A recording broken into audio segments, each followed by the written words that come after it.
Il y a en fait plus de dollars US en Chine qu'il y en a aux États-Unis.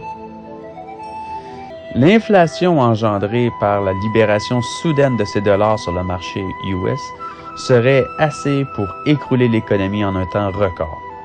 Et c'est ce qui garde les États-Unis en respect relatif par rapport à la Chine. Et comment les États-Unis contrôlent-ils la Chine alors, lui demandai-je. Par le pétrole, m'a-t-il répondu. Regarde la carte du monde. La Chine est encerclée de bases militaires américaines. Il y en a en Corée du Sud, au Japon, en Taïwan, à Guam, au Vietnam, en Thaïlande. Ils en ont aussi au Myanmar depuis le coup d'État qu'ils ont supporté en 2006.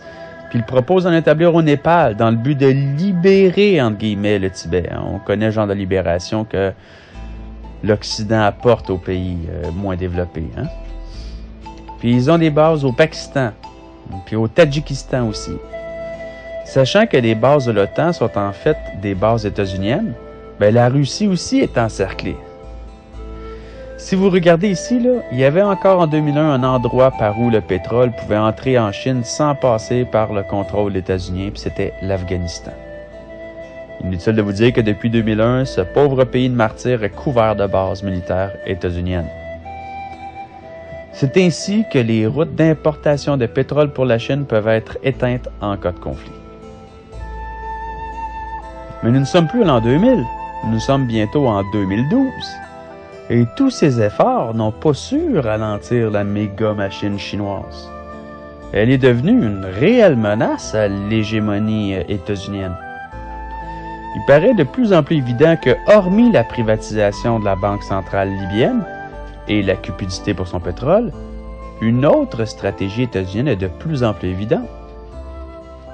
Sachez que Kadhafi vendait la majorité de son pétrole pour les années à venir à la Chine. Et oui, le pétrole que l'on vole à la Libye est non seulement des ressources bon marché pour les magnats pétroliers privés, dont l'acquisition est sans frais pour celle-ci, mais très dispendieuse pour les payeurs de taxes français, anglais, canadiens, états-uniens et tous les autres moutons de la coalition. Mais c'est d'autant plus du pétrole que l'on retire à la Chine. La Chine, dont la demande en pétrole ne va qu'en augmentant, est aujourd'hui de 2,6 millions de barils de pétrole par jour. Pétrole brut, mais bon. C'est ce qui fait de la Chine le plus grand importateur de pétrole, juste après les États-Unis. Du changement de régime en Libye, supporté par les États-Unis, ainsi que tout le projet pour le Moyen-Orient qui repose derrière le printemps arabe, est de pouvoir contrôler à terme les champs pétroliers les plus importants connus à ce jour, et ainsi de contrôler la politique future, surtout dans les pays comme la Chine. Comme le secrétaire d'État des années 1970, le fameux Henry Kissinger, a déclaré, quand il était à l'époque plus puissant que le président des États-Unis lui-même, « Si vous contrôlez le pétrole, vous contrôlez les nations ou des groupes de nations. »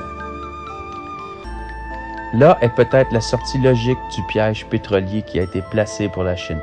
Mais la réponse ultime est, d'après moi, dans un changement de source énergétique, et les alternatives existent déjà.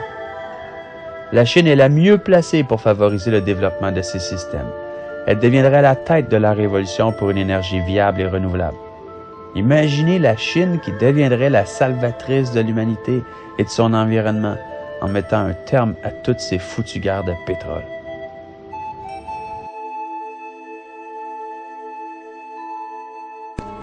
C'est comme ça que ça marche. Quand un peuple est assis sur quelque chose qu'on convoite, on en fait un ennemi. Et ça justifie le pillage.